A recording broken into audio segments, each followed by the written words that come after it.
Hello friends and welcome to the MonaLogues on Life with Mona. Today our topic, we're talking about an action that has started wars and possibly ended wars. Something that is the ultimate description of commitment, and it can also be the ultimate description of betrayal.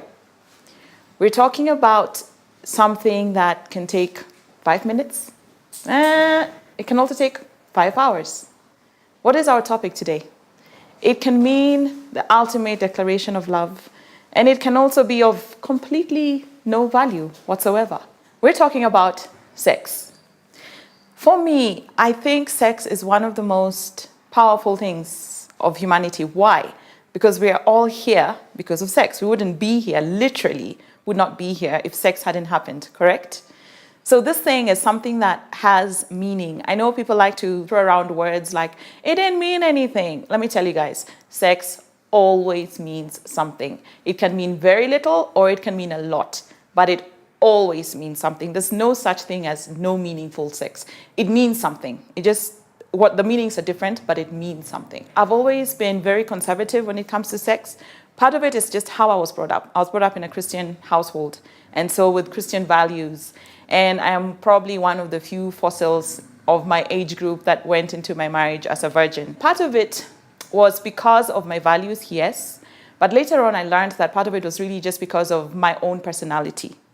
I think sex is always a portrayal, or it's always a manifestation of who you are as a person and where you are as a person. And that's why I say it always means something. So for me, to share my space intimately with somebody meant that the person had to be of purpose to me, of value to me. And at the time, of course, a lot of it was more about my background and my belief system. But later on in life, when this continued, even after my divorce, it continued. The place of sex in my life continued to be something that is very, very meaningful. And lately, I have kind of like equated that to who I am as a person. I'm the kind of person who it's very difficult to become friends with me. I'm very friendly. I will laugh with you, smile with you. We will chit-chat, have a drink and all that. But to really know what's going on in my life, very few people have that access into my life. And the reason for that is because once I trust somebody, once I call you my friend, once I consider you my person, I will cross the world for you. Male or female, you know what I mean? Whether it's a girlfriend, a friend I hang out with as a girl, or whether it's a man in my life. I will fight for you, I will defend you, I will be there. I am loyal, sometimes to a fault. So because of that, I think for me, sex is the same thing. I would not want to invite somebody so close into my life for something so intimate who can then mean nothing tomorrow. I don't know how to do that for people I let in. And I think that is how I translate my life when it comes to a sexual relationship. That's how I translate it. Another thing for me, once somebody is in my life, it is very hard for me to kick them out of my life. So I will give chance after chance after chance, long after everybody was like, seriously, that person is not your friend, cut them off. I will give those chances. And I give those chances because I know the minute I cut you off, for real, I cut you off, we are done. We are done, we are done, we are done. There is no looking back. There is no 50-50, we are done. So very difficult for me to get somebody in, very difficult for me to let somebody go. And that translates into the relationships that I have, the sexual relationships that I have. And so a lot of the time we think about sex more as far as society goes.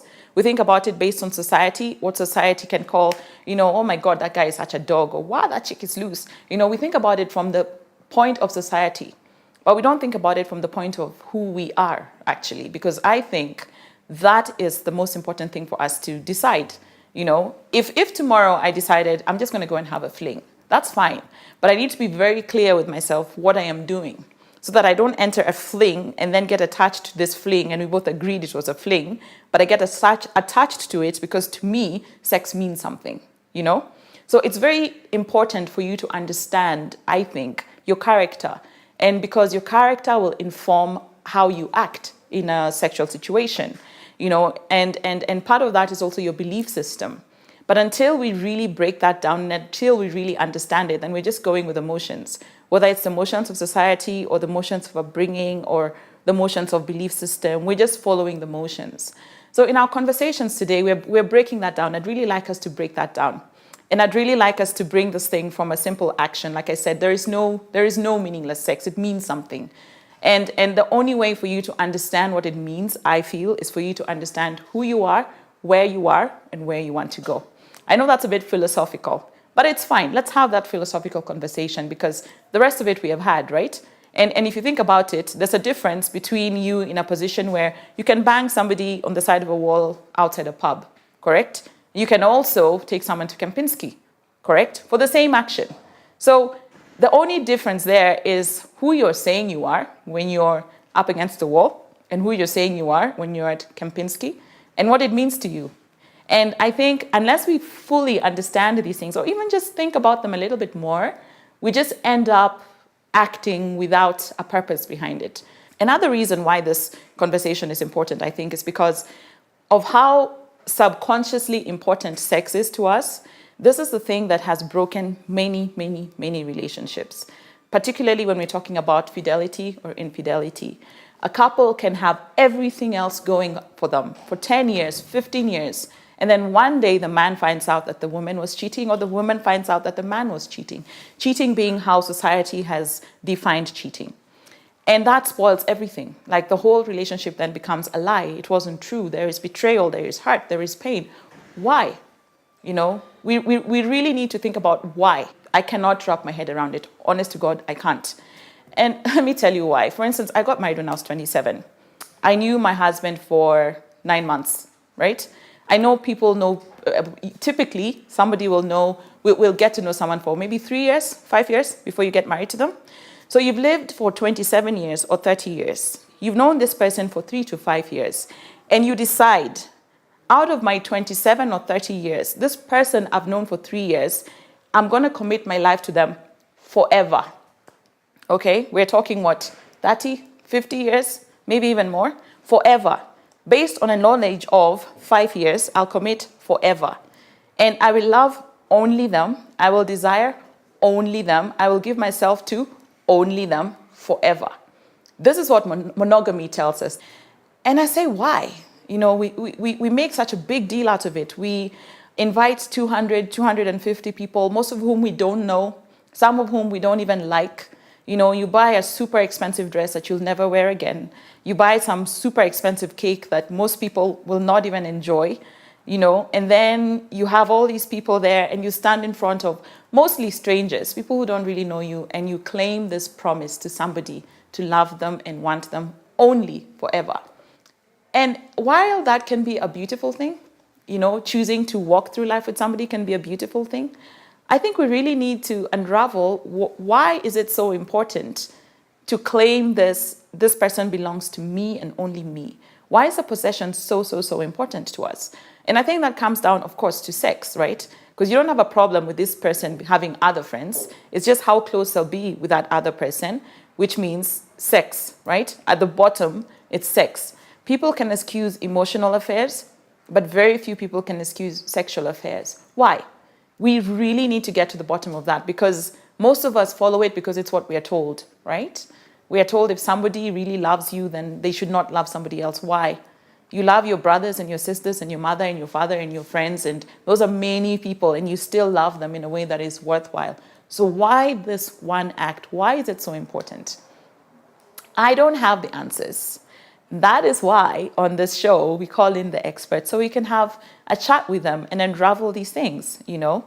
And for this particular show, we have with us Maggie Gituu, who is a sex, marriage, and family therapist. And Maggie is really gonna take us through, we'll have a discussion with her and just break this down and find out what her thoughts are on the subject. Why are we so obsessed with it? And what is the best way that we can translate it to work for us and not against us?